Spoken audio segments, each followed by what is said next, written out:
Well, why did they have to make so many compromises? Some groups wanted one thing and other groups wanted another. So making a compromise when both groups wanted things that were so different from each other was very difficult. The delegates felt very strongly with their opinions about what the Constitution should state, but also had to make sure it benefited the entire U.S. The delegates had to speak for all the people living in the states. Some people feared a strong national government. They wanted each state to have its own government. Others thought a strong national government would bring the states together.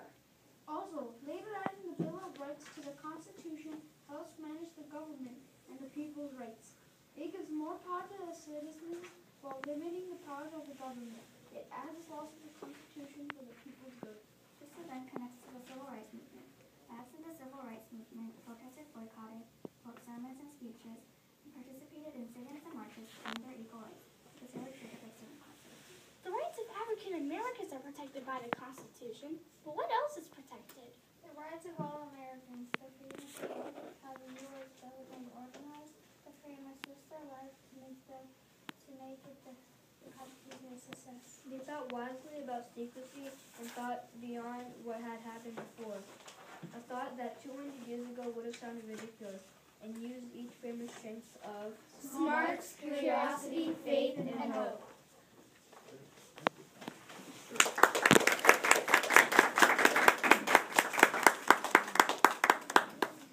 We have some follow-up questions that we'd like to ask. Okay. One of the things you talked about was the fact that the Constitutional Convention was secret. So do you think that the proceedings of a Constitutional Convention today would be able to be kept secret? Why or why not? It couldn't be kept secret today because of the new equipment we have today. We have Twitter, email, Facebook, TVs, the magazine, and still the newspaper. They'll post anything they find out. And also, about paparazzis, they'll be snapping photos and sending them on Facebook and Twitter.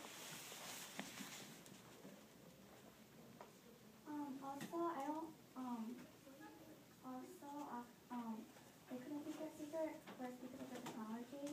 Also, today, people have more rights, and this is people that have more than the people back then. And I don't think it should be kept secret because the Constitution and the information in the Philadelphia Convention was for the people, and if it's for the people, it shouldn't be kept secret. I respectfully disagree with my colleagues because the national government, the Pentagon, does it all the time when they're building new army vehicles or war vehicles. They'll keep it secret for a certain amount of time, and then until it's that vehicle or the word is released to the public, it's when the public knows. And also, this is what they did with the killing of Osama bin Laden. They kept it secret, and no one knew until they told the public that they had captured Osama bin Laden. I respectfully disagree with Luis because the secret of keeping like the equipment getting built for Osama bin Laden is different from keeping a secret of the Philadelphia Convention and the national government and the Constitution. Okay. You know that 55 men were at the Philadelphia Convention. How do you think things might be different if there were women present and or it was only women? If there were women present in the Philadelphia Convention, we'd have ideas from both sides, the men and the women, and that would be a fair representation. And if it was just the women, that wouldn't be fair either. That wouldn't be fair. And I think they should have both men and women and an equal amount of men and women. For example, one of the earlier movements said that women weren't allowed to vote, and I don't think that women would agree on that amendment.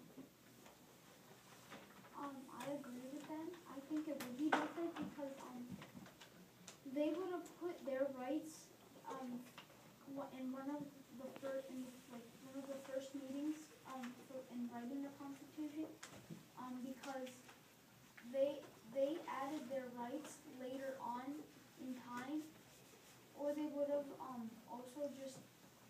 did what the boys did, or the men did. They put their rights in, but they kept out the men's rights.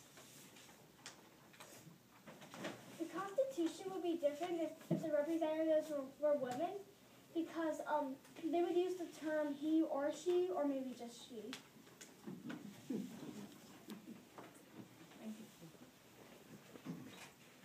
You've been studying the Constitution for quite some time this year, and you've learned a lot about our government. So tell us, what can you learn about governments, not just ours, but any government, by looking at their Constitution?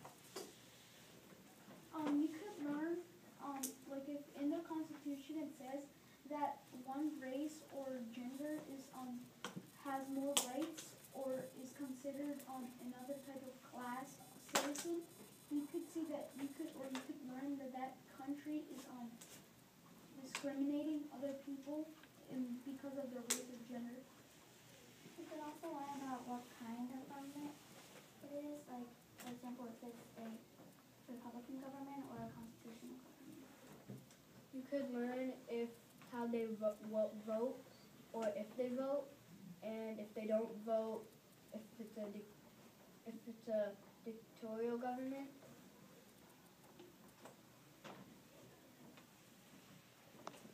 Okay. So why did the framers not abolish slavery at the time that they wrote the Constitution? During that time, they focused on finishing the Constitution and building a strong national government. And if they abolished slavery, then the southern states wouldn't have signed the Constitution. And in order to form a strong national government, they need everybody in the U.S. to sign the Constitution.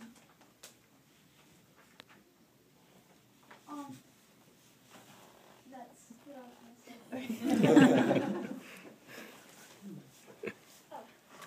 I agree with my fellow colleagues on Young, but I would like to add on to her answer. The second conflict the framers had was about slavery, and should be represented in the convention. So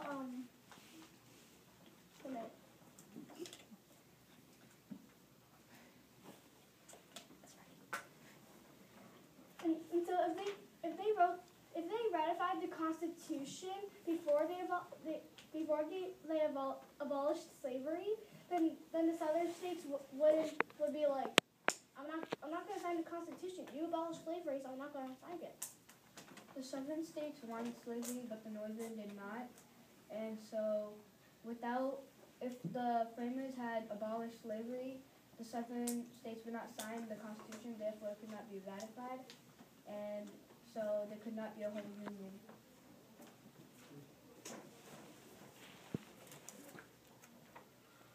Last question. I think we're time. Oh, we're already We're done. So we just want to give you a little bit of feedback, okay? I'm gonna start. I think collectively you did a great job, clearly well prepared and a very coordinated and very enjoyable presentation to listen to. There was a lot of really good information. A couple things stuck out to me. I liked all of the metaphors that you used in the presentation. It's the first time we saw that, and the visuals I thought were just really, really a cool way to do this, with the ocean and the secrecy and the depth. Just everything that everyone added I thought was outstanding. I also really liked how you answered the questions, and I'll just go to the last question on slavery. I think Sun Yoon gave a very detailed answer on how it would focus on, how they needed to focus on creating a national government, and how if the South wouldn't sign, it was there. And then Luis, it's really hard sometimes to say someone has already stated my point and then just don't feel that you have to keep adding. That's an excellent skill, so I commend you on that. And I also liked how Lauren then followed up with more information, and you also took the personal privilege, paused and regrouped, which is outstanding. It's not only what you answered, but I thought it was a really strong skill to be able to do that. And then John followed up and added even more information by bringing up the northern side that hadn't been discussed by the others. So great job all around. You guys did a great job, and as soon as we're done talking, you can. Great. You had excellent teamwork. You could tell that you were very well rehearsed and worked together very well. I love the metaphor. Again, that was something we hadn't seen before, and I think you really carried it through. So I thought that was a really good job.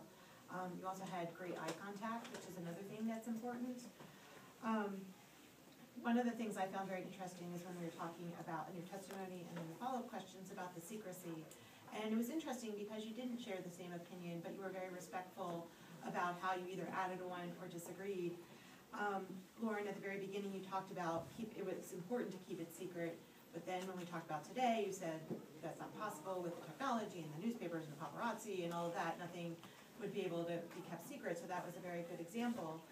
And then, Louise, you said that the government does do it now, which is true. There are lots of things that are secret, and it's important for some of those things to be secret. And Sun Young, you brought up a good point where there are some things that there's a difference, that there are some things such as the convention that should not be secret.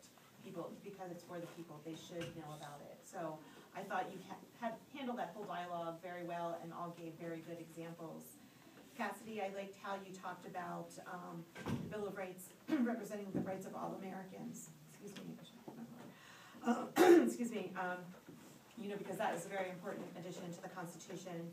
And John, I liked how you distinguished and said it's important that there should have been women included because they would have a different opinion and to have a more balanced opinion, but also it shouldn't be all women. It should be equal numbers. So I think that was very important as well. So I think you all did a really great job working together and expressing your points. Yeah, whenever you're presenting to a group of people, the most important part is how you begin, right? And it was unique. You've now all said that, and I like to see that, creating those metaphors and setting the scene very visually. Even for people who don't know much about this topic, is a great way to start. So I thought that was good there as a team for sure. And Louise, you're only the second person today that we've heard all day who says that they can keep it a secret if they wanted to. And I think I agree with you. But I also loved someone's comeback there, which is keeping a piece of military technology a secret is not the same as keeping a new constitutional convention a secret, rewriting our entire government. So then I started questioning my belief on that topic, which is great. So that's what these things are supposed to do, is get people thinking. So I really like that. Cassidy, great historical knowledge there in the Great Compromise, but then also good modern knowledge about how Congress is today. And it's a little bit more of a fair representation of our population, but we still probably have a ways to go. So very nice. I thought you guys worked together well. It's the first group of 5 we've seen today, and that actually makes it more difficult in all phases. Talking about the timing, but also in the question phase, lots of people wanting to participate, not stepping on each other. I guess did a great job with that. So it's a really nice job today. Round of applause.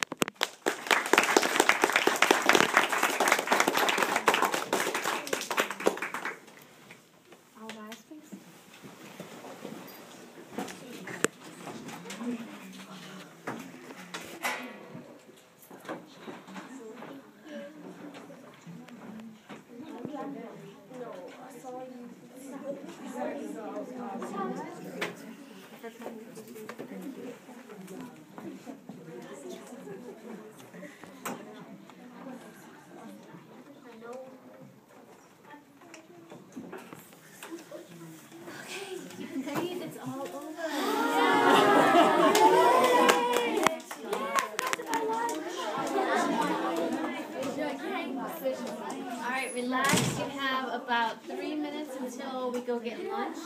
So if you need to use the restroom or whatever,